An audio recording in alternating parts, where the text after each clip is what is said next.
अस्सलाम वालेकुम। आमिर मकसूद बसरा पंजाबी दी अज नवी कहानी दे नाल। अज दी कहानी का नाम है उड़बड़िंगा। हुण तुसीं सोचोगे उड़बड़िंगा की है।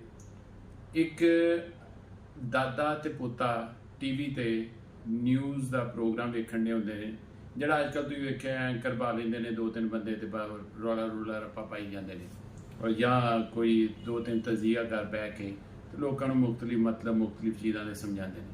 वो पोता अपने दादे को पूछता, अब्बा जी ये की गल करन डे ने, कोई इधर दी करन डया, कोई उधर दी करन डया। कहता पुत्तर सारे सानू उड़बड़िंगा पढ़ाण डे ने। वो कहता अब्बा जी, दादे अपने नूं अब्बा जी कहंदा हुंदा, अब्बा जी ये उड़बड़िंगा की है। कहता पुत्तर एक बारी एक ना बंदा मुल्कों बाहर डंकी लवा के जाता है, तो उन्होंने आप नहीं पता लगता किहड़े मुल्क च पहुँच गया, तो उत्थे उन्होंने समुंदर दे विच उतारते ने जहाज तो, समुद्री जहाज तो उन्होंने कहते चाल भी पोर्ट ते ना जा। वो तुरया जान नहीं होंदा बेचारा बेहाल, तो अगे वेंदा एड्डी वड्डी बिल्डिंग खूबसूरत जी, बड़ा उन्होंने तजस्सुस होंदा है। वो एक बंदे को पूछता है, भाजी किहदी बिल्डिंग है? वो कहता उड़बड़िंगा। उस जबान दे विच उड़बड़िंगे का मतलब होंदा मैनू नहीं पता, मैनू तेरी गल समझ नहीं आई। ये दो मतलब होंदे ने, तुसीं समझ लो कि असीं यह समझ लांगे कि वो कहता जी मैनू तेरी गल समझ नहीं आई। कहता यार उड़बड़िंगा बड़ा अमीर आदमी है। थोड़ा जिहा अगे जाता है, भी फिरद्या फरांद्या तो उन्होंने एक होर वाह प्यारी जगह नज़र आती है, समुंदर के किनारे तो उत्थे जहाज ही जहाज, समुंदरी जहाज कट्ठे हुए होंगे। वो किसी ने अपनी प्राइवेट पोर्ट बनाई होगी या वो उत्थे लैंड करते होंगे जहाज।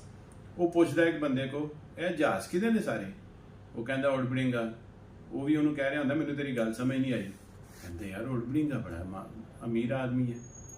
तो खैर तुरद्या उन्होंने एक जनाजा नज़र आता है, लोगों ने मोढे ते चुक्या होंगे मैयत, तो वो जा रहे होंगे दफनान अपने रस्म रिवाज के मुताबिक। उन्होंने जो एक बंदे पूछता है किहदा जनाजा है? वो उन्होंने कहता उड़बड़िंगा। वो कहता मैनू तेरी गल समझ नहीं आई।